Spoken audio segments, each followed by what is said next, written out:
नमस्कार, मैं हूं अमित कर्ण। आज हमारे साथ विद्या बालन हैं, जिनकी सफलता की कहानी फरेबी नहीं है, जिनकी नीयत बहुत साफ है और बॉक्स ऑफिस की वो जान है। बहुत बहुत आपका स्वागत है Dainik Bhaskar Vidya. Thank you Amit, thank you. नियत करने की क्या क्या नियत और वजह थी? एक तो इस जॉनर की कोई फिल्म मैंने नहीं की है, मतलब जो मर्डर मिस्ट्री है, क्लासिक मर्डर मिस्ट्री, यहाँ बनती ही कितनी है। और फिर अनु मेनन, और फिर से अबंडन शाह, मेरी उनके साथ चौथी फिल्म। तो ये मतलब एक सेट हो गया। पर सबसे ज़रूरी मेरे लिए है कि मुझे कहानी अच्छी लगे और किरदार, और दोनों मुझे अच्छे लगे।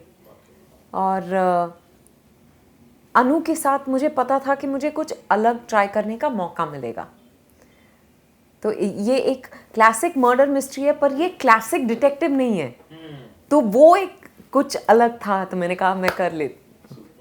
कितना आपको डिफरेंस लगा? आपने सुजोधा के साथ भी एक गजब की कहानी मतलब की हुई है, और ये भी मतलब वो है वैसी दिख रही है। तो दोनों का तरीका क्या आपको लगा डायरेक्टर्स का? बहुत ज़मीन आसमान का फ़र्क है। शुजॉय परफॉर्मेंस को उतना डायरेक्ट नहीं करते, पर उनके साथ ये था कि कहानी के वक्त मैं पहले से जुड़ी हुई थी, तो हर शब्द जब उन्होंने लिखी तो वो एक पेज लिखते तो मेरे पास आते और वो पढ़ते और फिर हम उसे डिस्कस करते। तो मैं किरदार को और कहानी को बहुत अच्छी तरह जानती थी। तो उनके साथ उस तरह का प्रेपरेशन था। तो जब तक मैं सेट पहुंची, मुझे विद्या बागची की के बारे में सब कुछ पता था, उस दुनिया के बारे में सब कुछ पता था। तो वो ज़्यादा मुझे परफॉर्मेंस में डायरेक्ट नहीं करते थे, बस कहते थे कि नहीं ये थोड़ा कुछ। वेर एज अनु मेनन के साथ वो परफॉर्मेंस भी डायरेक्ट करती हैं, उनका वो स्टाइल है। तो मतलब शुजॉय आपसे कहेंगे कि नहीं आपको थोड़ा और इसमें गुस्सा लाना है, you have to feel, you have to bristle, या आपके मतलब गुस्से से रोंगटे खड़े हो रहे, उस तरह के डायरेक्शन देते हैं।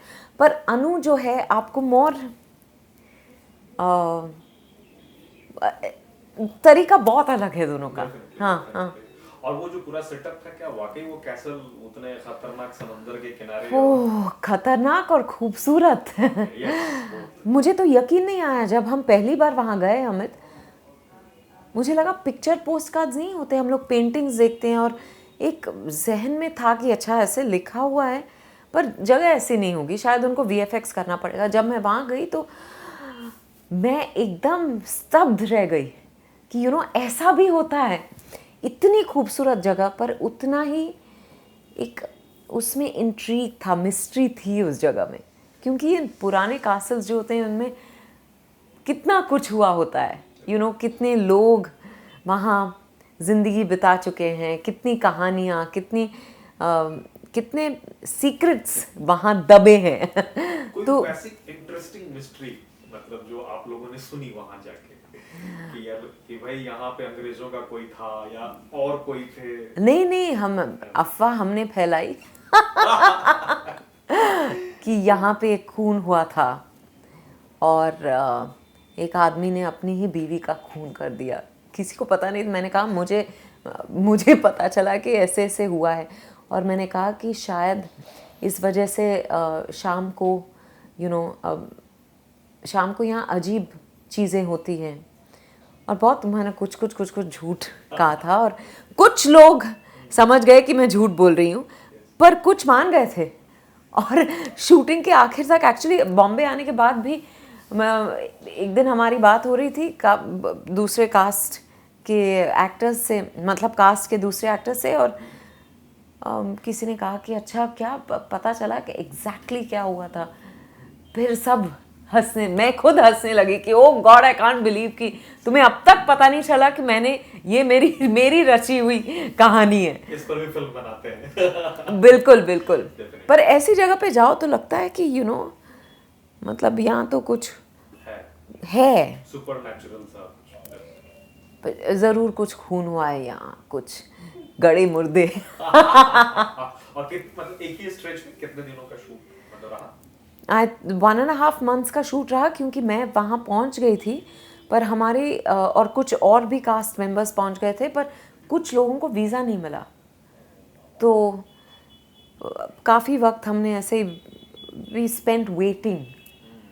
पर एक बार उनके आने के बाद फिर लगातार काम शुरू हुआ, पर अच्छा लगा, क्योंकि काम के बीच वक्त भी मिला। ऐसे ही मैं अपने आप चली जाती थी स्कॉटलैंड में लॉन्ग वॉक्स पे, गुलजार साहब के गाने सुनते हुए, और बड़ा मज़ा आता था।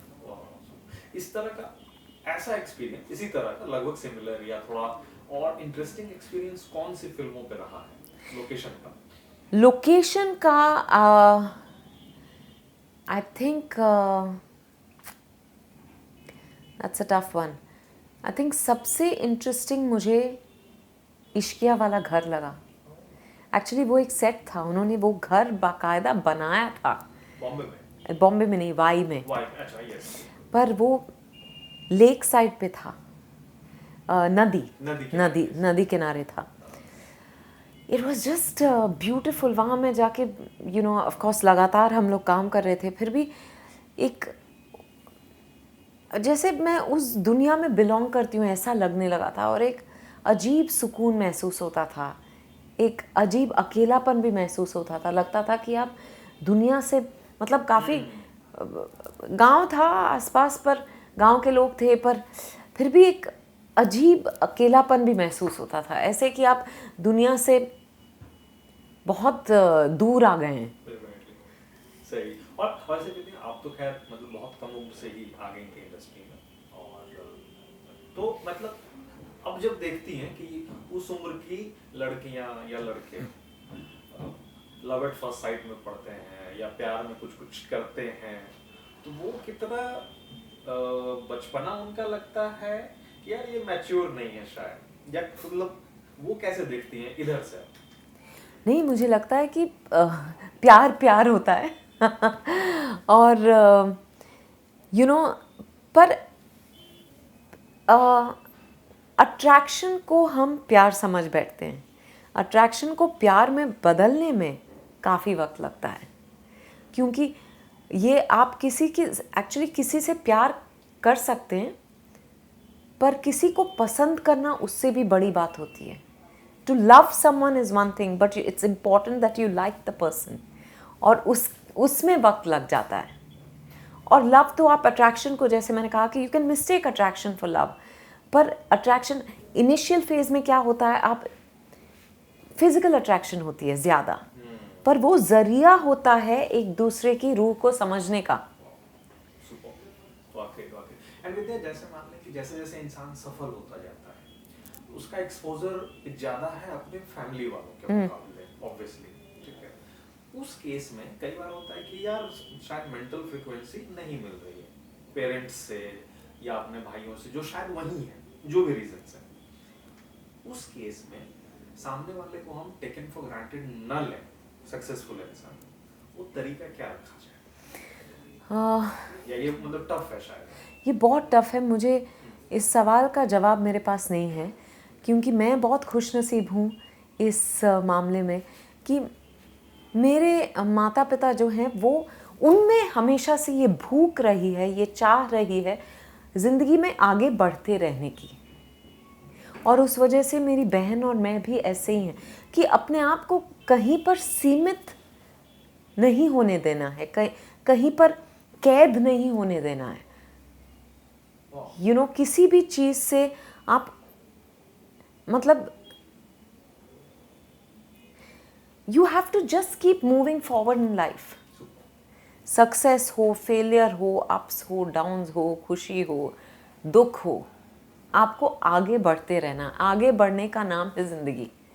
तो आई थिंक उस वजह से मुझे ये एक्सपीरियंस नहीं रहा, बट दोस्तों के साथ काफ़ी हुआ है।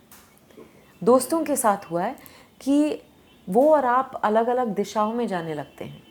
जैसे मेरा करियर है, किसी की निजी ज़िंदगी, उनके लिए उनके बच्चे हो जाते हैं तो उनकी प्रायोरिटीज़ बदल जाते हैं, मेरी प्रायोरिटीज़ बदल जाते हैं।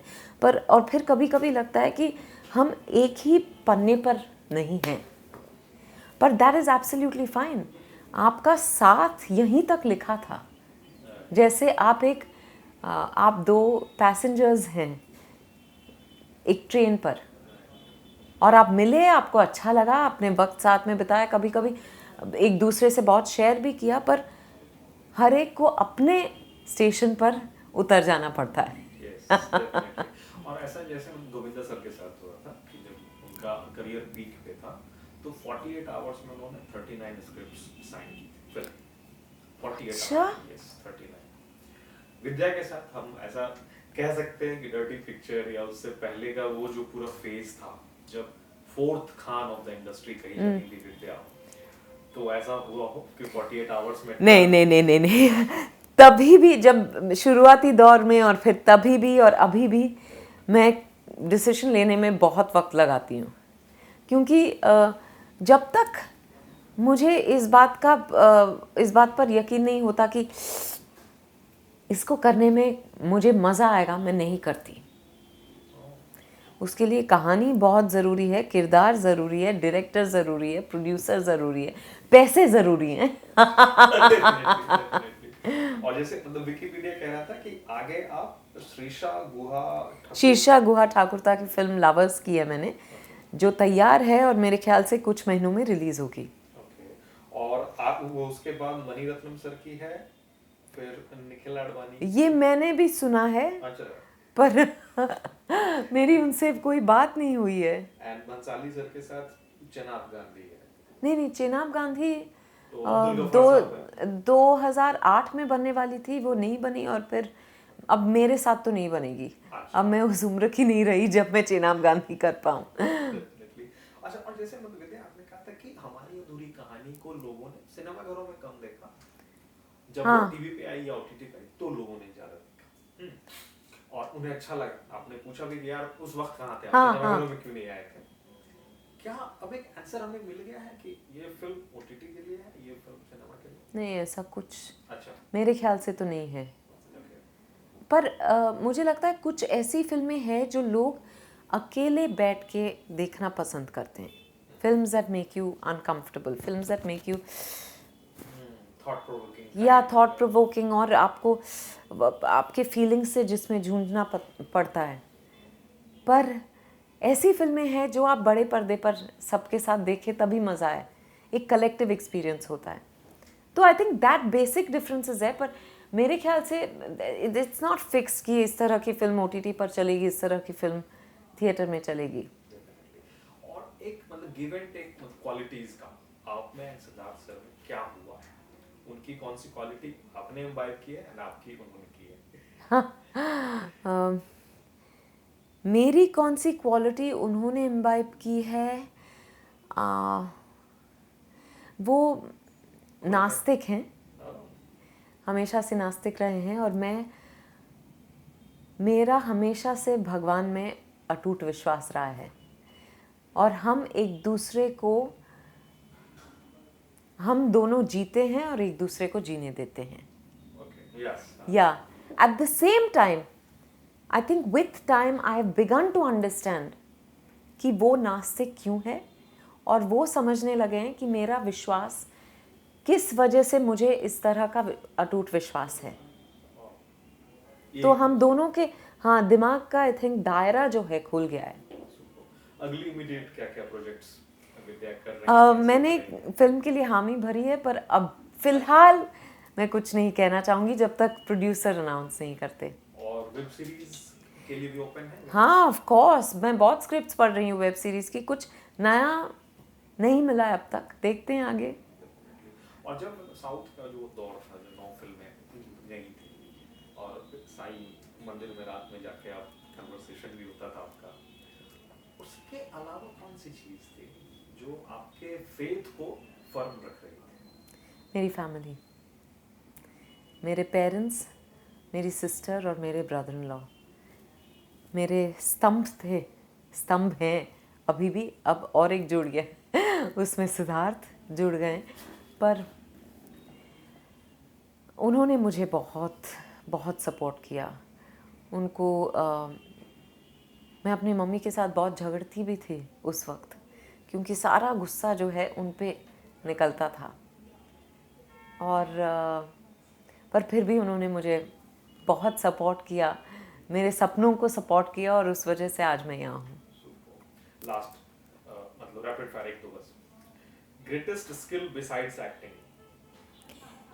Keeping a space clean, being organized. Next big step Vidya need to take? I don't know. You'll have to tell me. नहीं पता। अच्छा, और कभी मतलब चूंकि मतलब सर के साथ आप रहे नहीं सिद्धार्थ सर के साथ, तो वो होता है कि यार मैं भी एज अ प्रोड्यूसर आऊं, किंग मेकर नहीं, बिल्कुल नहीं, एक बहुत है घर पर। किनका कोट आपको सबसे ज्यादा रेजोनेट करता है अब?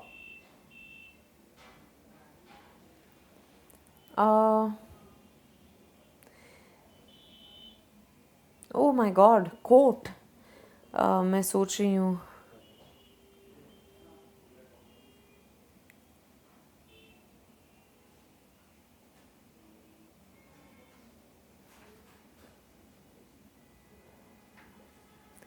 जिंदगी एक बार जीते हैं तो दो बार क्या सोचना।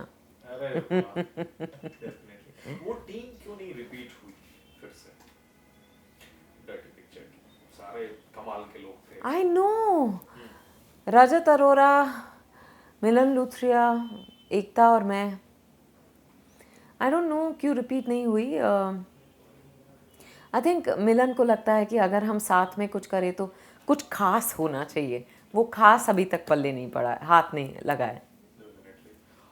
रिसेंट कौन सी फिल्मों ने मतलब हिंदी में या मतलब वेब सीरीज ने आपको काफी इंटरेस्ट किया है? स्कूप बहुत अच्छी लगी मुझे, हंसल मेहता की स्कूप, और उसमें सबका काम इतना अच्छा है उनका। तो मतलब वो जिस तरह के स्टोरी टेलर हैं, वो हर चीज़ उसके बारे में मुझे बहुत अच्छी लगी। सबके परफॉर्मेंसेस बहुत अच्छे लगे, उसमें कोई खामी मैं ढूंढ ही नहीं पाई।